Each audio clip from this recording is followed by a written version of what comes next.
Level up with Dr. Leyland.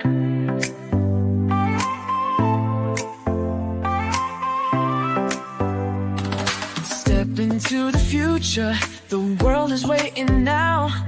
Dreams are in the making, we'll show you how. From the books to the screen, from the stage to the stars. Level up your game, let's raise the bar. Innovation, inspiration, it's in our DNA. Breaking through the limits, we're paving the way. Level up, reach the sky, take the lead, don't be shy. Your story's worth it, your light will shine. At Level Up Academy, it's your time. Oh, it's your time. At Level Up Academy, we rise and climb.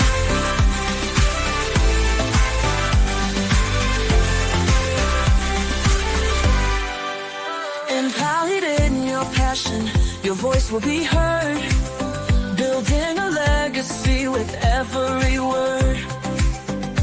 From podcasts to pages, from business to art. Level Up's the place where it all can start. With heart and with vision, we're chasing every goal.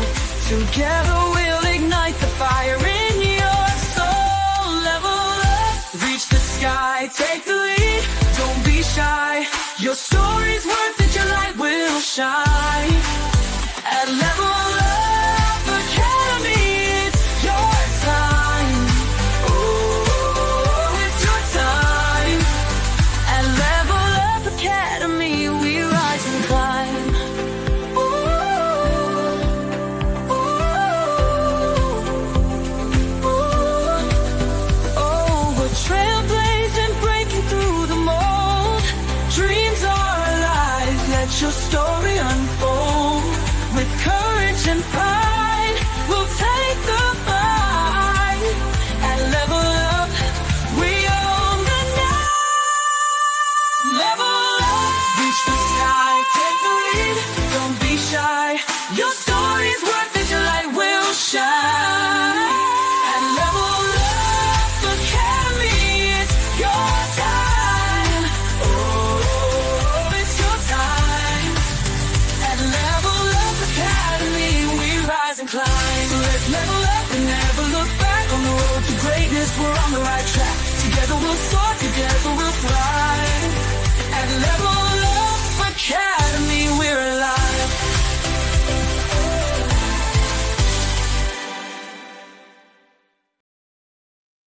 Whoa! How are you guys doing? Welcome to Level Up Academy by Dr. Leland. Yes, this is a community where we bring in some guests every single week, whether it's me teaching something or bringing in a guest to educate us, right? And today we are going to be with our amazing guest, David Medansky. I'm hoping I'm saying that last name right, but we're going to find out. I am actually very happy about this conversation. David is kind enough to send me his workbook and his book, and I've been reading it. Just like anybody else, if you guys send me anything, I will read it because I think it is the least I could do for even giving it to me and giving it in my peripheral, right? And I love reading people's stories. I love reading people's thoughts and also, given the time of the day, right? We are all busy. But imagine instead of you scrolling on TikTok, which I know some of you do, because I know I do, right? Read so you can do better for yourself and really take the moment and the time to see what they're trying to say. Everybody sometimes read different books. Some are usually for entertainment. Most of the time, it's really self-help. And some people always say, well, that's their experience, right? But it is through our experience that we share the information so you don't have to suffer what we have suffered. And that is what David is trying to do for our community to level it up, is sharing information based on what he has done for himself, right? So this is going to be an amazing conversation and I cannot wait because eating healthy isn't about restriction. It's about nourishment, energy, and thriving in a world filled with what? Processed choices, especially in the United States. We're going to talk about that today. And the quick fix. We like everything quick. Choosing whole, nutrient rich food is a powerful act of self respect. Your body is your home. Fuel it like you want it to last a lifetime. And we all know most of the time, right? In the Bible, it says, hey, if you live three scores, you're lucky. And some of us don't make it. Van Kilmer, my husband just told me, died. If you don't know who that is, that's an actor, guys. He did have cancer, but 65, really? That's pretty young, right? And when you're young, you abuse your body because you think you can live forever. That's another problem because guess what? Not everybody lives forever, right? Nobody does really. It's not like back in the days. Anyhow, I'm really excited about what we're going to have a conversation today. So, I'm going to show you here for academic publishing, guys. This first book that we published, let's see, 3 years. Oh yeah, 3 years ago. We have made it in 6 different languages for academic publishing. We're about to do that again in May or June, maybe even September this year. It takes a while to convert it, but we are actually having amazing people coming in to our academic publishing. And a minimum is a master's degree to actually do academic publishing. I prefer PhD because they know how to do dissertation, but my amazing brothers and sisters are coming in for academic publishing right now, right? And we are about to present it by the end of this month, guys. Welcome to April. Okay. Welcome to April. April Fool's Day. No, no, no. We're not fooling around. Okay. We're not fooling around. We are actually asking, this is a free event. So if you guys can come, that would be wonderful. The registration is under levelupwithdoc.com, and I'll show you in a minute. And I'll also post it on the comment section. And really, what we want or who we want to invite is everybody, but especially those policy makers, those people with power who can make the changes. We're inviting all academicians, we're inviting all researchers to come in and listen to what we actually have done in terms of research. We have mental health, we have ADHD assessment, we have belonging and productivity. For me, I'm going to be doing my research on mentorship for women and girls. Just like David, he does a full research. I've read his book and not all the way yet. But so far, he has done his research, and I'll ask him to actually refer to that book in a minute. But when I do my research, America, we like to scream equality for women and girls, and we have pushed through till today, right? But here's the thing: you don't hear the world so loudly, but yet we are not in the top 10 when it comes to women empowerment in terms of what? Facts, guys. We don't make as much as men. It's not about men and women, it's about equality, right? So how are we, right, here in America, that we are proponent for women? We have a lot of grassroots, but yet we're not even we barely hit the top 20. And this is sad because guess what? I have 2 daughters, right? So I'm going to make it my life's mission to push mentorship for women and girls. My dissertation is about executive women leaders. I have done this research for the last 30 years. Yes, I know. You're like, you can't. Yeah, I have. Since I came into this country, actually, right? I have done research. I couldn't speak English when I came here, by the way, right? I didn't know English. My parents and my mom's born in LA, but I was born and raised in the Philippines. So when I came here, I had no Bisaya, a little bit of English, but I'll tell you that another time on my um, embarrassing moment for English speaking people, for sure. Also, I want to thank you. This right here, this went #1 international bestseller in like 11 categories, guys. It was so amazing. It's available now on Amazon, and we are actually selling it. This is the first time that I'm selling a colored book, both in paperback and also in hardback. The very first time that I did hardback as well, because I do all the book covers. And let me tell you, the book cover on this one kicked my butt for sure. But some of our anthologies do go to university. One of our anthologies, Beyond Boundaries, is on like 1,500 syndicated websites with high SEO links. So that's what I do when you are an author. I amplify your message, and we're doing the same for David today. So I am actually sharing.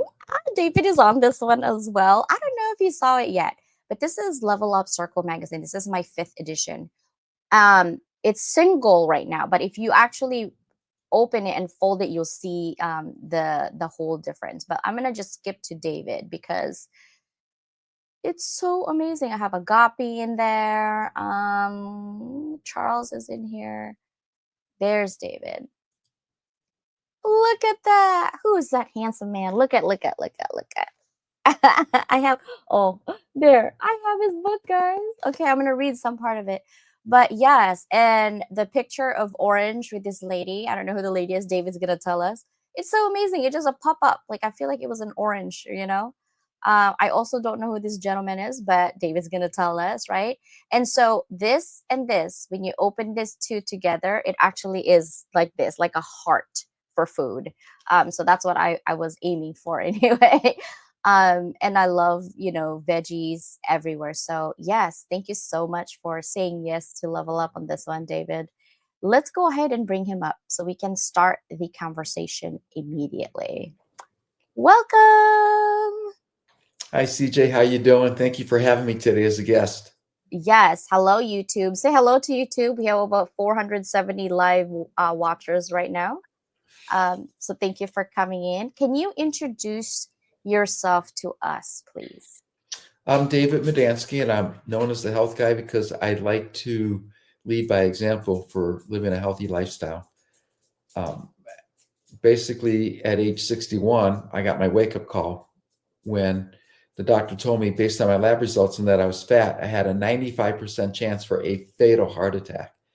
He gave me two options: lose weight or find a new doctor.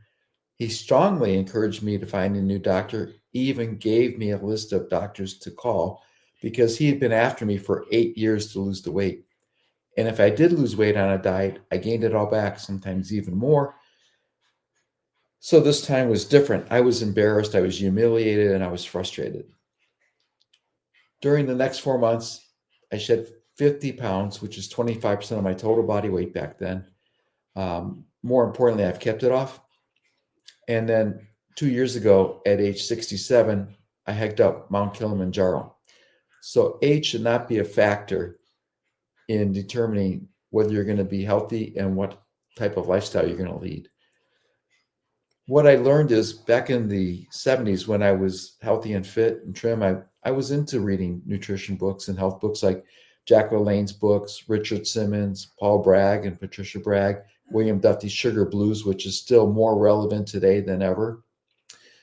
And I realized they were talking about basic concepts. Then I read authors from today's authors, and I realized they were talking about their products, their programs, their methods. And it made it sound like if you did not invest in their programs or products, you'd fail. I thought something's wrong here. So I started writing books. My first one, as you showed, that was Discover Your Thinner Self. No, that's the fifth one, Jaded Health. It was in the magazine. That's with Dean Cain. That's who the actor is that I was being interviewed by.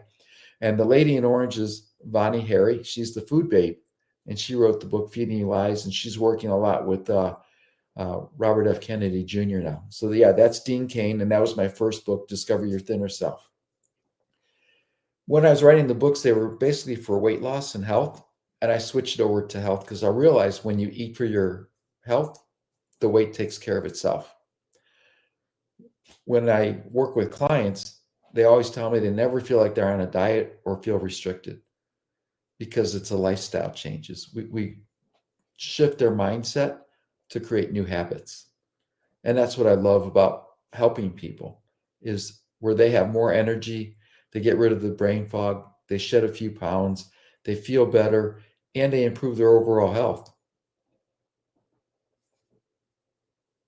I love that. I was actually reading, and this is where I look at your bio pretty much everywhere. Like before you come in, that I do that for all of my guests because it's just respect. Like if you're gonna have a guest, you need to get to know them, right? Before I invited you in. And I really want to talk a little bit about, I think our conversation today is more than inspiring on the health, but how you transition, right? You're transitioning from like law to health advocates, right? And you focus exposing on misleading practices within the food and weight loss industry, which you just mentioned. Some people before, when they're writing the books, is all about getting you healthy, but today it's more of like, I got healthy, here's my program, and if you don't do it, you're gonna not lose weight that you need, which is a switch. And then you also emphasize the importance of adopting healthy habits over temporary dieting solutions. And I think that's what quick quick fix for us right now. It's all big on TikTok. Oh, you did this Ozempic this and all this and inject and all that. And I'm thinking, do you guys not know that everything that you put in your body has limitations? But on top of that, also has issues for your body that you don't know. It's like medicine, right? I take migraine medicine, and I didn't notice it until about 6 months ago. I'm getting all these hives all over my body. And I'm like, how come I'm getting this? Like, I think I might be immunocompromised. And then I actually created a bot for health. I took NIH, Pub Health, everything, because I like academics. So I take all of those things, put it on my bot so I can ask my own doctor literally on my bot. So I've been having people test on it and it's working really well. I asked my bot, and I've had this neurologist for 4 years or 5 years now, never told me that part of the symptoms of my medicine is hives. And when I went back and I told him and I said, hey, how come you never mentioned to me that part of the issues with this is hives? And his answer was, two of the what did he say? He said something like you have to pick your battles or something, because I was in dire need, to be honest. I was pretty bad. I had 22 out of 30 days I would be vomiting 19 times a day on average because of my migraine, and I can't function. When I was getting this other master's for cybersecurity, I took about 6 months off because I couldn't think straight. I was just bad. And so he's like, it's either that or this. And I'm like, okay, but even though it's either that or this, I think I have the right to know that what I'm taking on my body, right? It's your responsibility to tell me that there's a possibility, because that way I don't think I'm going crazy. Yeah. Um, right? Because when I told my husband, I said, I think the dogs, because we have 3 dogs, I think the dogs might have mites because I'm having like bites or hives. And he's like, what? We just took them to the vet. So I'm like, okay, maybe I'm really going crazy. And when I got my bot and I asked it what the symptoms are, it literally lists right there, top 3, right? So I love that you said that, adopting healthy habits over temporary dieting solutions, because I think we like, in this country at least, we like everything quick, right? And I know Yes. you're in Arizona with your wife Deborah. That's so nice. You continue to help people through writing and speaking, and obviously being on podcasts and things like that to empower us. But I want to know, other than your health, why do you continue to let others like send your message out there? Hey, this is not good for you. What motivates you to keep doing? Well, as you mentioned, I'm a former lawyer. I did divorce work most of the time. I'm fed up with the food industry and their deceptive marketing promoting healthy food that is really toxic and unhealthy for us. And what a lot of people don't understand is our food is scientifically engineered to make it optimize our cravings for fat, salt, sugar, and texture. So when they say, bet you can't eat just one potato chip, it's not a dare, it's a fact. You're actually addicted to it. I remember going through a whole large canister of Pringles potato chips and still craving more. Girl Scout cookies are a good example also. I would go through a whole box of Thin Mints in a 15, 20 minutes and still want more. Well, it's because they optimize your cravings for it. And again, what we were talking about before, it's not the food we're eating now, it's what they've done to the food. And a lot of ingredients didn't exist before 1977. One of them was high fructose corn syrup. Another one is aspartame, which is now known as amino sweet. The reason they changed the name of aspartame is because people realized it's dangerous. It's the artificial sweetener used in sodas and sugar-free, which is a misnomer actually, food and beverages. So you hit on something very important at the beginning. You were talking about thinking about food as fuel for your body and nutrition. Most people don't eat thinking about the nutritional aspect of food.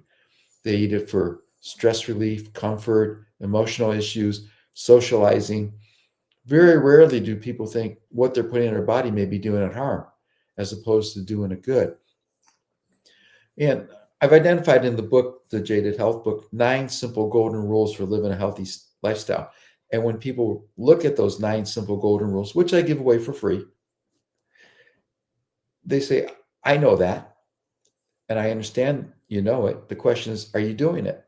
And the majority of people say no. Well, then the question is, why aren't you doing to stay healthy what you know what to do? What's the underlying issues? And a lot of people feel they're eating healthy when they're really not. The way you can tell is looking at the ingredients. So that protein bar that you think is good for you is loaded with sugar, probably has about 400 calories and other chemicals that are not good for you. The energy drinks that people drink are bad for you. Gatorade, people think, oh, it's the electrolytes, it's healthy for me. No. In the late 1970s, when Gatorade was created, it had 5 ingredients, maybe 6. Today it has 13 or more. And the only 2 original ingredients in Gatorade is sugar and water. So the question is, why are they adding all these additives in? And that's what I attempt to do, is expose the food companies, because they're putting profits above everybody else's health. What's sad, and that stands for Standard American Diet, but what's sad and tragic in this country is, I was just reading this article by Dr. Joseph Mercola. The U.S. spends $4.5 trillion annually on healthcare, yet chronic diseases continue to rise, for heart disease, cancer, and diabetes, all which are preventable. Diabetes is reversible if it's not too long, and if you haven't had it too long. So there's things that we can do to prevent these chronic illnesses and diseases that kill millions of people each year. And that's why I'm doing it, is to help others. And, there's a term in Japan called ikigai. It means life purpose. I told my wife I came full circle because when I got out of college, I wanted to be a health coach and go into open a health food store and a health club. Well, life gets in the way, things change, family obligations and work responsibilities, and I never did it. So then now I got my wake up call, like I said, in 2016, come full circle. So now I can help people become healthier and be able to participate in life instead of being a spectator. So what do I mean by that? It means that you're able to get down on the ground with your grandkids or kids and play with them, be active, go outside, do things with them, throw a baseball, throw a football around, play basketball with them, as opposed to watching them from a chair or a bench. Yeah, that's so important. I know. I even think I'm always thinking, I'm like, I wonder if I will be able to live long enough to see my grandkids. Like my grandma just died a week or so ago, and I don't have any more grandparents. But the fact that my kids saw and met and spent time with their great grandmother is amazing. Some people don't get to see their great grandparents, right? And the reason for that's because my mom got married so young and got me so young. On average, people get married now, what, in their 30s, late 20s, right? Back in the days, if you're 18, you're going to be an old maid if no one marries you. You know what I mean? Like, so nowadays it's like, ew, too early to get married. And I tell my kids, I'm like, because the kids are not ready. I see them totally not ready. I do want to read part of your book on page 17, because I thought it was super important to reflect, especially if you guys don't never grow up in America. And you see it on TV and movies. But I want to read this page 17 from this book, okay? It really says, David says, recently a photo of people at the beach in the 70s was posted on Facebook. What is interesting about the photo was that few, if any, of the beachgoers are overweight. In the 1960s, the average weight for men ages 20 to 74 was 166.3 pounds. The average waist was 34 inches. Now, in 2002, the average weight of a man dramatically increased to 191 pounds. That's 2002. In 2021, the average weight of a man is 197.9 pounds, and their waist expanded to 42 inches from 34 to 42. That's craziness. Meanwhile, the average weight of a woman rose from 140.2 pounds in 1960 to 164.3 pounds in 2002 to 168 pounds in 2021. Now, the average waist size of a female rose from 25 inches in the 60s to 39 inches in 2021. And then he asked, have you noticed a trend? And David and I had a conversation. It's like that took me aback for a little bit because I'm a visual person. So I'm thinking, oh, you're right. And it's so funny because back in the days, we eat margarine like it was ice cream. Everybody eats butter like my grandmother. You should see, she just slavers her butter. Like, what the? And she grew up like that. And she died at 94 and she never had any problems. And then she put sugar on her coffee like it's 3. I'm like, how do you eat like that? And, because I think she's still thinking back in the days, they did that and it was okay and it was safe, right? So talk to us about this research part of your book. Yeah, again, with the high fructose corn syrup, the aspartame, I used to think that people gain weight because of stress. However, I was listening to another health professional and they were saying it's because of convenience. And I think that's more accurate because it's easier today to go through a fast food drive-through. It's easier to throw a frozen food into the microwave. It's easier to order a pizza or pick up Kentucky Fried Chicken or Church's Fried Chicken or Popeye's Fried Chicken. All of it is toxic to me. I won't touch it. Than to go shopping and prepare the meal at home. And people are under the illusion that it's expensive to eat healthy, when the fact is it's cheaper to eat healthier than it is to eat convenience foods. Again, people don't look at labels. They don't read the nutrition fact panels accurately. Most people look at the calories, they'll look at the sodium, the sugar content, the fat content. Very few people will read the ingredients, which is the most important part, which is in the smallest fine print. And they do that on purpose because they don't know what you're putting into your body. One example is ice cream. When we were growing up, ice cream was healthy for you because it was basically milk, sugar, a few other ingredients, and that was it.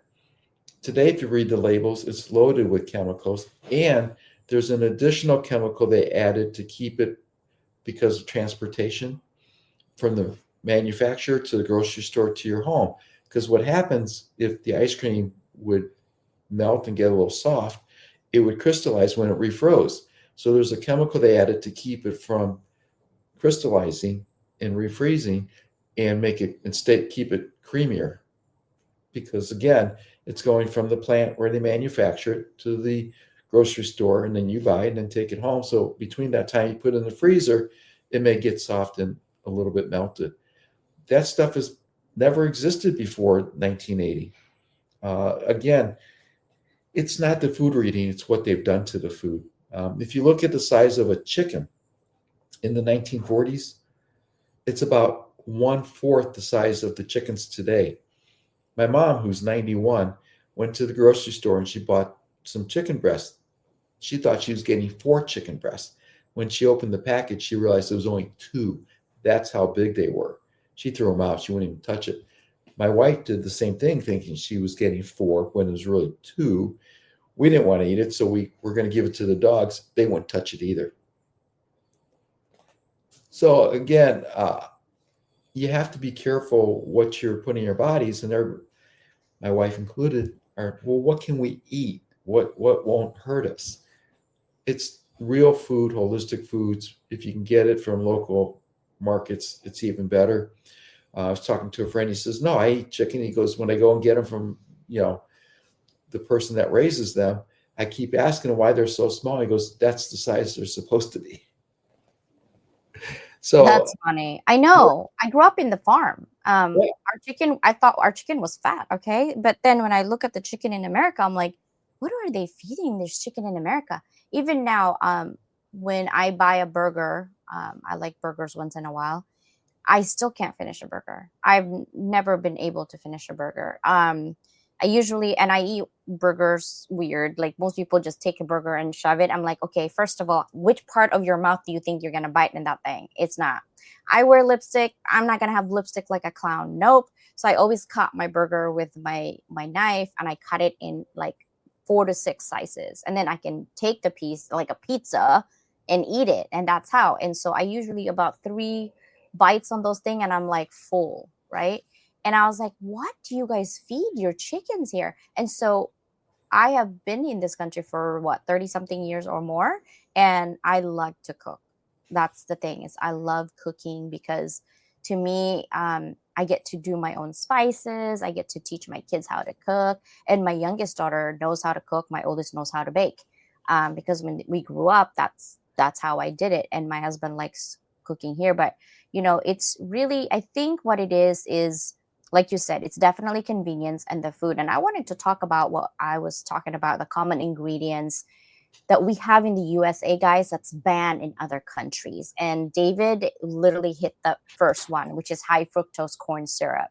So if you go to the grocery store, this is your next challenge, okay? 600, almost 700 of you looking and watching, and you're probably an international, but for the US people, the next time you go to the grocery store, just read, get your reading glasses like me. I can't read any ingredients, but just put your reading glasses on and it's like, okay, if it's high fructose, and literally, you don't even have to go in the back, in the front, right? Even your ketchup will literally say high fructose corn syrup.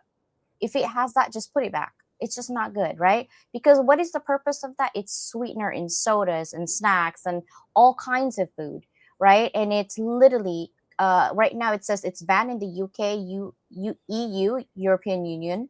That means a bunch of whole European countries, and Japan.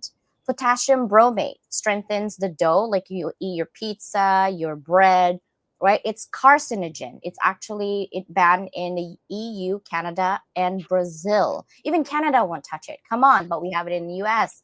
Preservatives, like what David was talking about, those ice cream, possible human carcinogens. It's illegal in UK, EU, and Japan. Japan's very good. Like you see all of they don't like sugar. But when you go to their bakery, oh my God, their food are so good. But there's like no sugar or less sugar on that because they hate those things.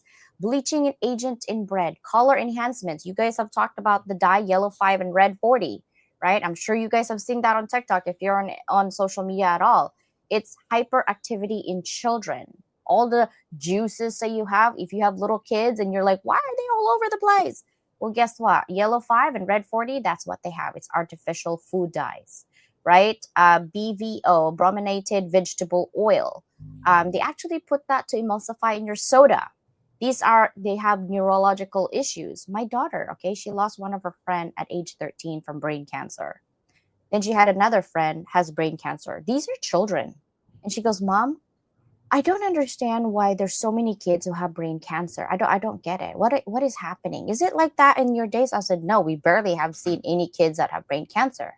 What are some of your thoughts on that, David? that's a great example. When I talk about in the book, also a friend of ours was going to his high school 50th class reunion, and his kids were going through his high school book, and then they said to their dad, hey, can we see that again? And they went through, and he goes, yeah, what's going on? He goes, well, we're looking at the pictures, none of the kids are fat.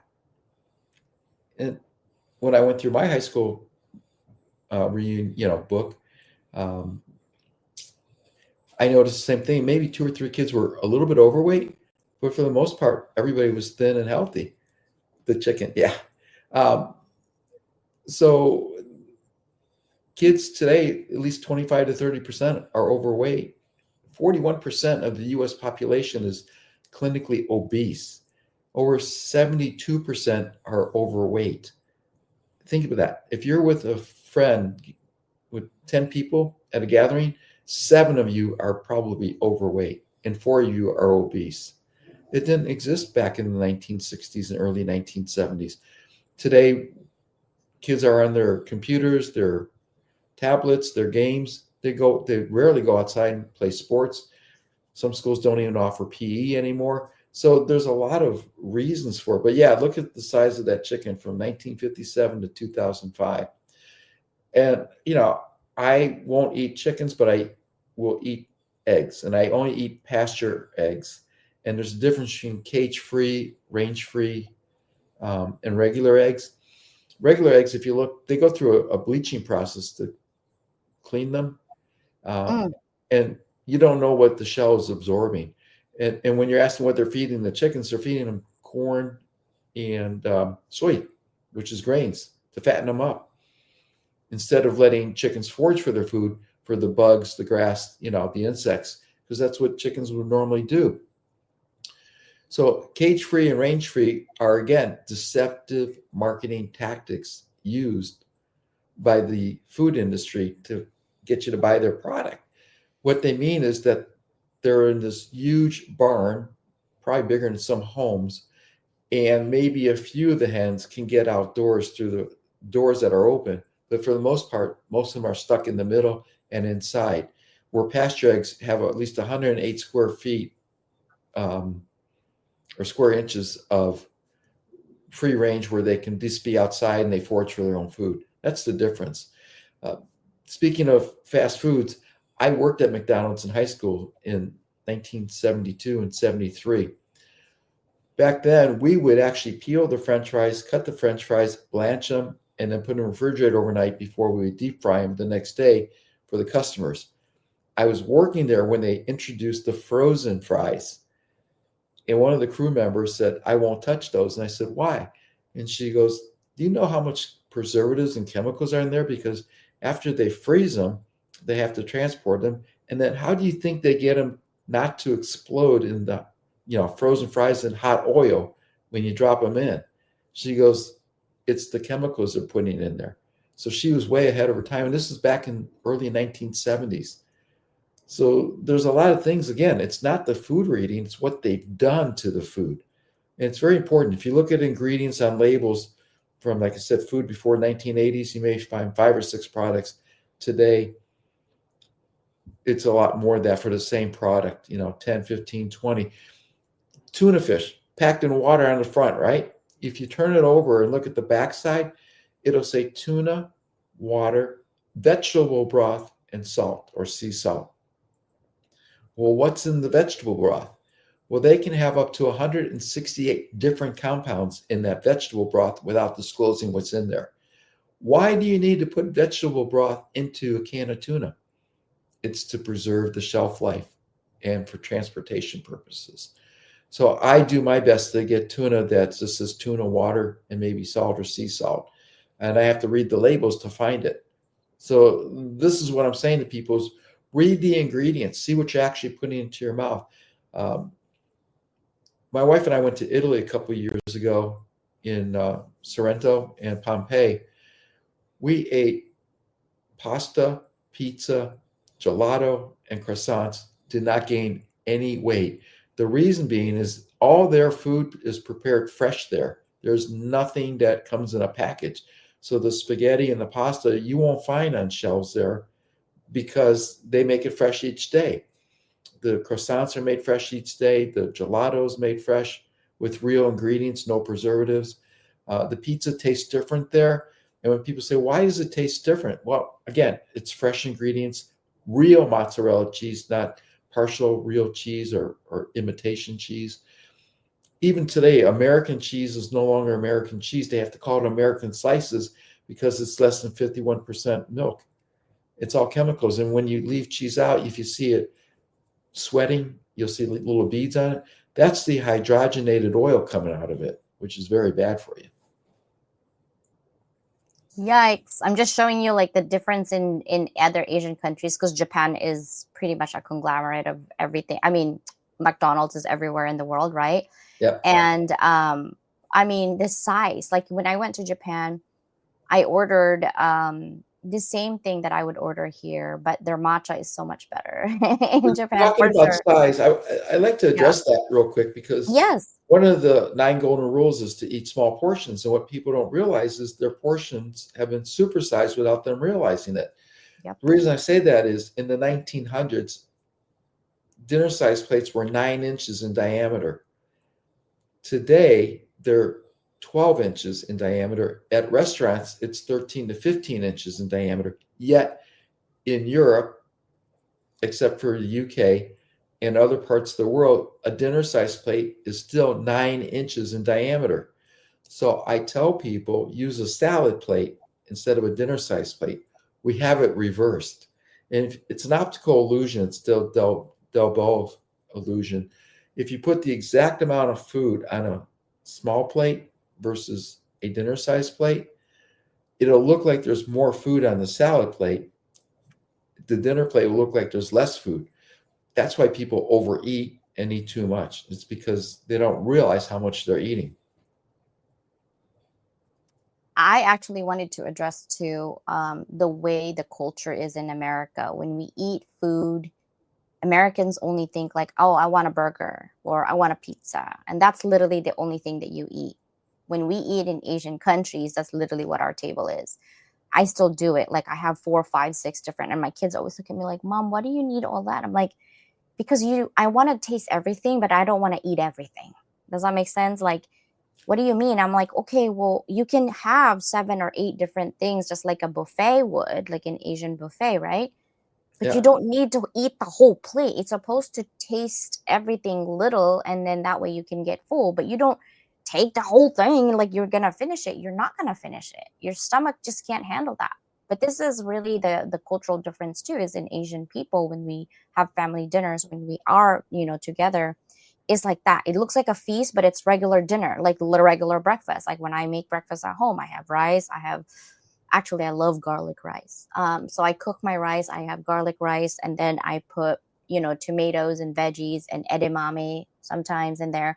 I love ginger, so we'll have like ginger, and then we're gonna have like the main dish, like 3 or 4 different dish, whether it's bacon or something else, but it's always different. And then my husband looks at me because he's Caucasian. He's like, why do you need all that? I just want bacon. I'm like, then you just want bacon. That's all you get. You know what I mean? Like, but you don't need to eat everything. You just need to taste everything. That's why we only cook a small portion, because you're not supposed to eat that whole portion. You're supposed to share it with people and, do it that way. And I think maybe it's the way we're eating, like when you go to restaurants, you only go one burger, and it's because of that convenience that we're talking about. I want to read this part of your book that I thought was interesting. Let's see. Page 37 on Jaded Health. This is me because my kids are literally watching. Okay, I'm going to read the whole entire thing in here. It says, a woman walks with her son. This is the famous Gandhi sugar factory. Yeah. A woman walks with her son many miles to see Gandhi. She is worried her son is eating too much sugar. She asks Gandhi, please, sir, can you tell my son to stop eating sugar? 2 weeks. Gandhi says, bring him back in 2 weeks. Disappointed, she takes her son home. 2 weeks later, she makes the long journey again. Gandhi says to the boy, you must stop eating sugar. It's very bad for you.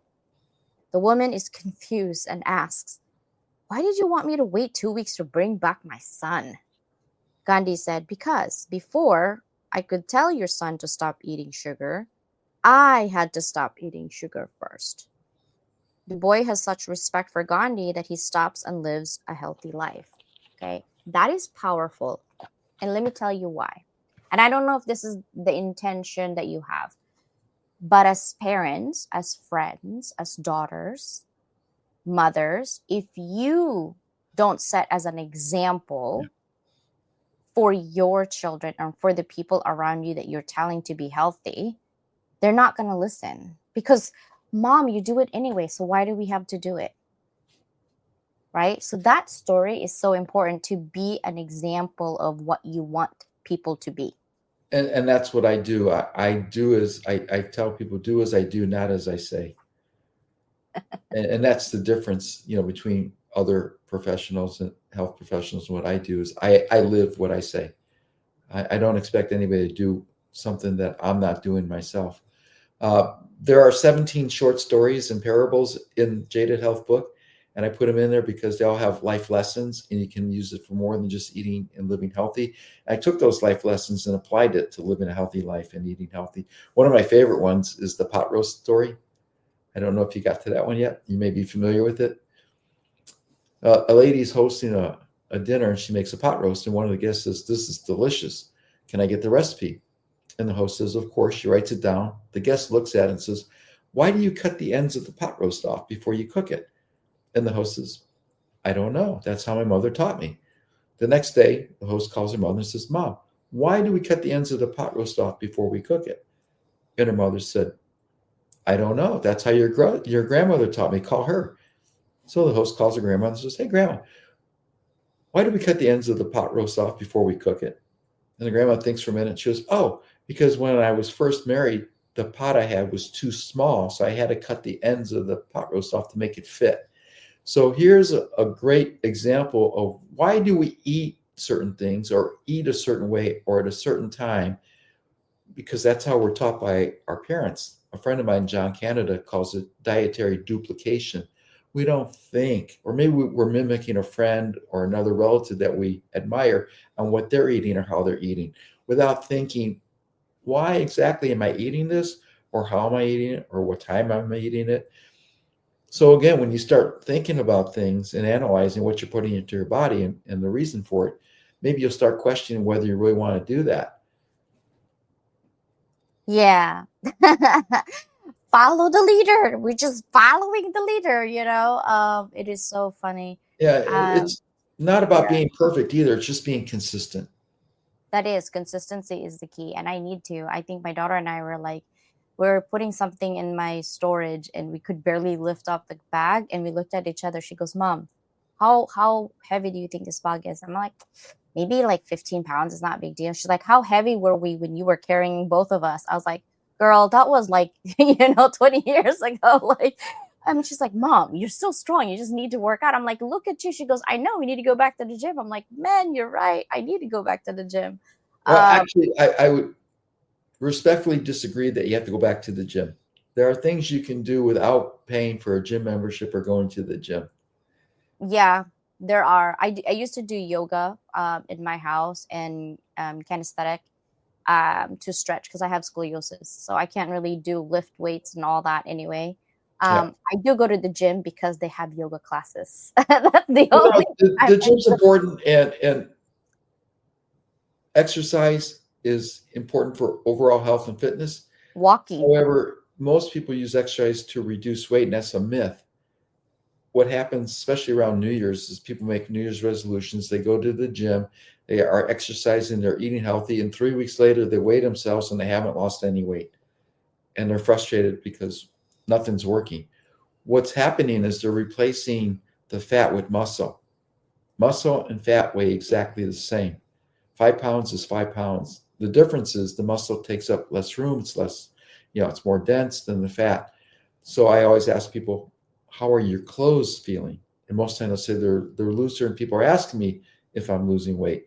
But don't go by the scale, because it may take another 2 or 3 or 4 weeks where you start seeing the weight come off because you're building muscle. So that's where I say be consistent. Also, if you're going to the gym, make sure you know how to properly use the Yeah, equipment and lift the weights so you don't injure yourself. So it's important to talk to a trainer or hire a trainer when you go in there. true, true. I actually been working out since I was 16. So I always tell my daughter like, "Hey, this is," and then they also have their gym teacher to teach them also together. There's certain way I won't lift too much weights because my back will hurt.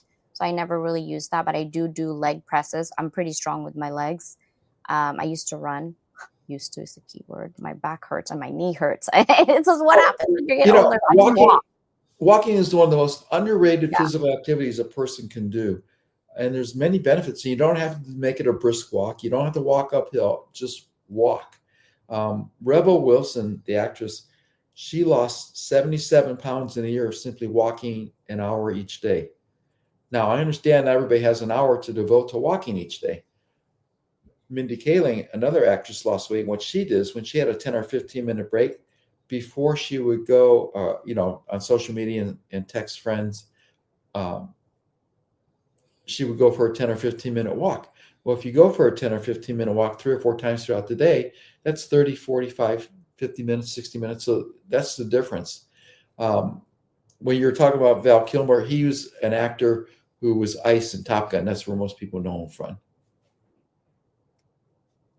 But yeah, 65 is young. I mean, I'll be 70 in a couple of days, so that's why I can say 65 is young, because the older I get, the I younger love everything it. sounds. Wait, when is your birthday? April 7th. Hey, it's your birthday. We're gonna party like it's David's birthday. I love it. That is so amazing. I wanted to address this one. Danielle says, for people who are neurodivergent, there are lots of foods that are detrimental to people that are ingredients in everyday snacks in America, not available in other countries. I don't know if you meant the other way, sister, because neurodivergent literally have nuts and seeds. In the Philippines, they have lots of peanuts, almonds, walnuts, pumpkin seeds, sunflowers, you name it. They are rich in omega-3. Greek yogurt with berries, right? They have gut health in there. We use Yakult. Apple slices with nut butter. Those have probiotics also, but are balanced for your carbs and protein. So you need to be doing that. Carrots, cucumbers, bell peppers, that is in the Philippines as well. Hummus and veggie sticks, right? Hard-boiled eggs. I grew up in a farm. Yeah. We got eggs all day long. Cheese cubes or string cheese. I think it might be a little bit expensive in there, but it helps with your dopamine support when you have ADHD. Homemade energy balls. I don't know if you guys know how to make those, but they're literally like oats, dates, nut butter, chia seeds, and cacao nibs, and you put it together and it's kind of chewy. Avocado toast, which I love avocado toast. Anytime I can get avocado toast, I will. Trail mix, they have, so long as there's no candy, those are low sugar. And obviously dark chocolate that are 70% or higher, those are for your mood swings. So I think all countries definitely have that, and we don't have the best chocolate in America. I'm sorry, we don't. Switzerland does, and I will stick to that for sure. All right, oh my gosh, we have to end. I don't want to end. I do want to ask this question. If this is your last day today on this earth, what would be your parting message to your current and future families in terms of living life, legacy, and impact?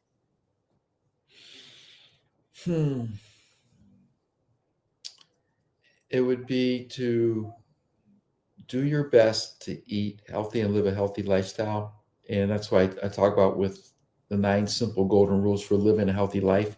Because when you do that, your weight will take care of itself. You'll have more energy. You'll have more vitality. You'll feel better. You'll have better mental clarity. I have a little sign that I have in front of me on my computer. It says, attitude is everything. The older I get, the healthier I become. The healthier I become, the more motivated I am to be healthier. And my philosophy is I'm growing younger as I get older. So 80% of our thoughts are negative. Imagine if we reversed that and made it to be 80% positive. What a difference this world would be.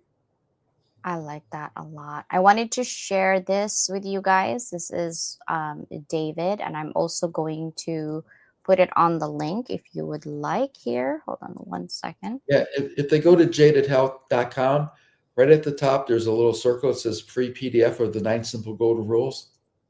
One way to get it for free. I give them away. Awesome. Awesome. Mike, it's been a while. His profound advice. Mike is so funny. Yes, April 7th. We're gonna have to party. Sports drinks, which some have red dye 40, may have links to irritability and may have an impact on learning. So true. I did. I mentioned red dye. That's my before picture with my daughter at the top. Oh, let me take That's a what look it at looked like that in one. July of 2016. And Wow. then that's Costa Rica 2017. That was my birthday, was April 2018. I drove a race car. And then that's Kilimanjaro in June of 2016 or 22. Yeah, June of 2020. Wow. That's amazing. Also, guys, I wanted to share this as well.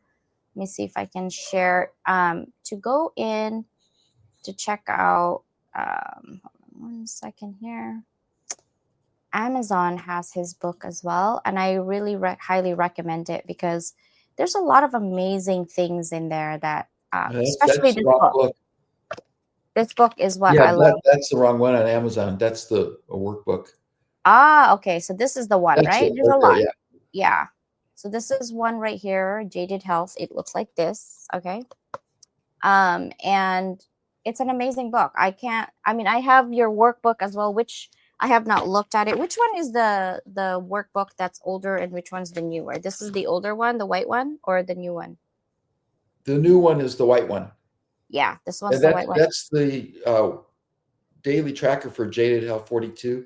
That's the new program I'm offering. It's only $59.95 one-time investment. It's doing 7 simple tasks over 42 days. And the beauty of it is you don't have to be perfect.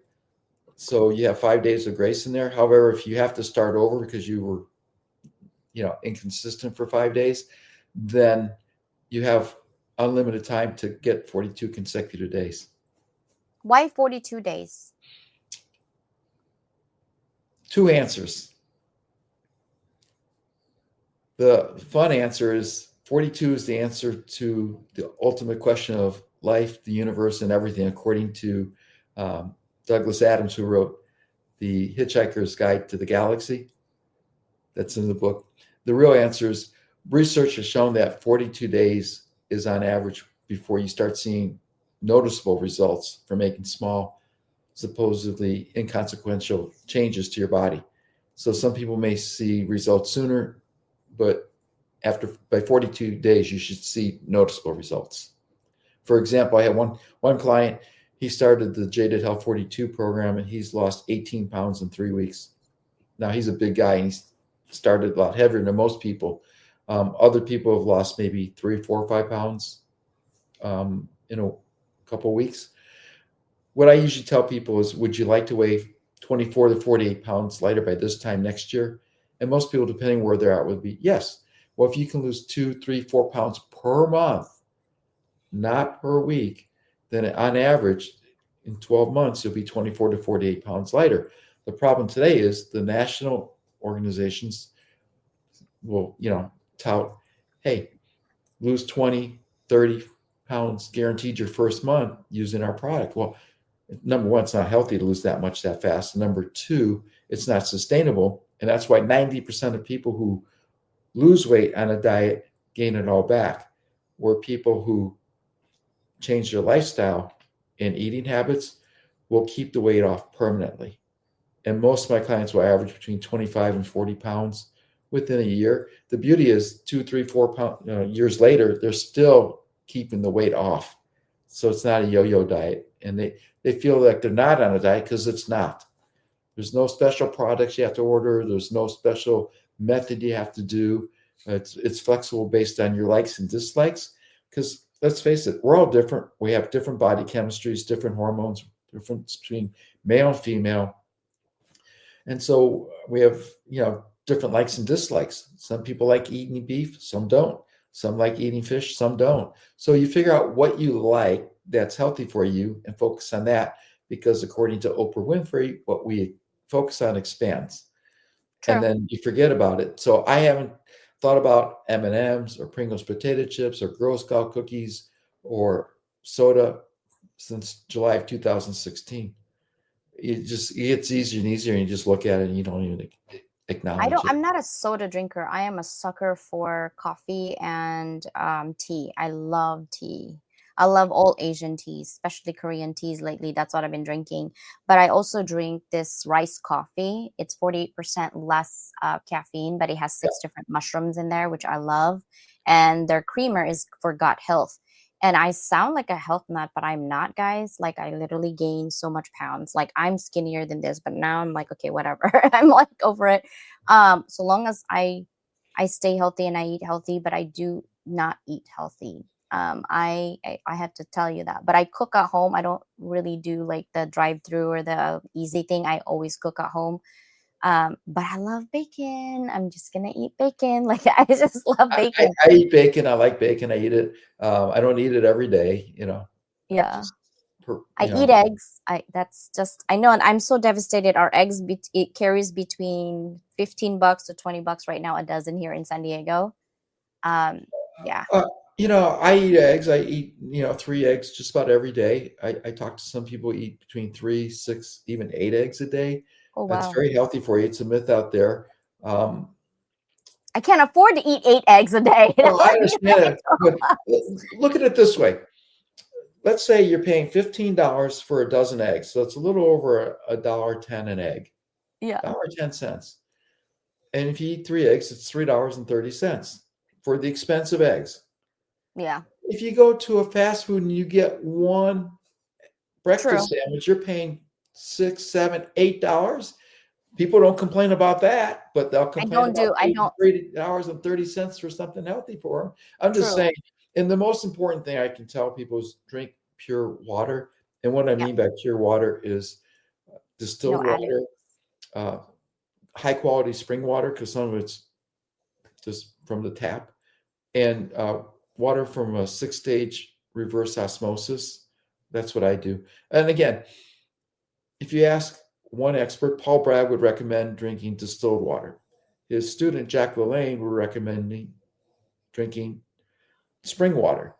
And my mentor, Dr. David Freeman, who wrote Food Sanity and Funny Bones, recommends drinking water through a 6-stage reverse osmosis.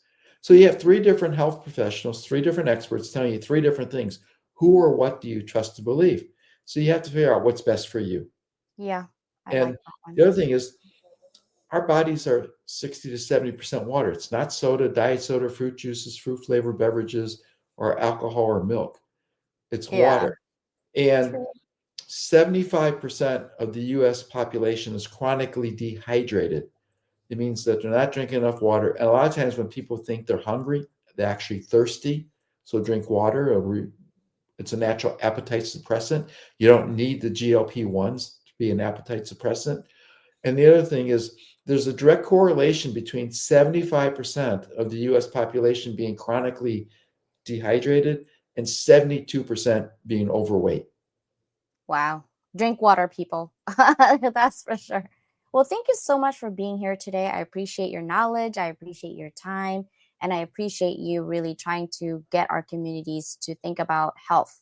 I know that Earth Mama over here loves talking about health, especially on TikTok. Deborah does skin and beauty care, loves to talk about health as well. She is so amazing. She's close to your age than my age, and she's an amazing woman. She got me into this health beauty things that we take, and it helps with my pain for sure. And it's not medicine. It's more of like research to take for yourself. So which is kind of nice. We need minerals also in our water. If not, then you need to add it. So true. Well, thank you guys so much for being here. I appreciate you. David, thank you so much for being here. I appreciate you. And I will talk to you in a little bit. Don't go away, okay? Thank you guys for being here. I appreciate you guys, especially everybody on YouTube. And actually, tomorrow I will see you at 9 a.m. PST. It's going to be on TV, obviously on Roku, Amazon, and Apple. And also, it will be on our YouTube channel. I might be lecturing, not really lecturing. I hate that word lecture. I feel like I'm on teacher's mode. But I'm going to be sharing with you one of the sponsors that I have. I'm going to highlight it on if you're looking for a customer, where do you find them? Right? You go to LinkedIn, you link people, and it takes a while. This time, you can actually go into their database. It's 275 million people in their database that you can actually tap in. I got the free version. You can get the free version too. So I'll show you tomorrow how that works, and then we will have a conversation about it. Bye, everybody. Have a beautiful Wednesday. See ya.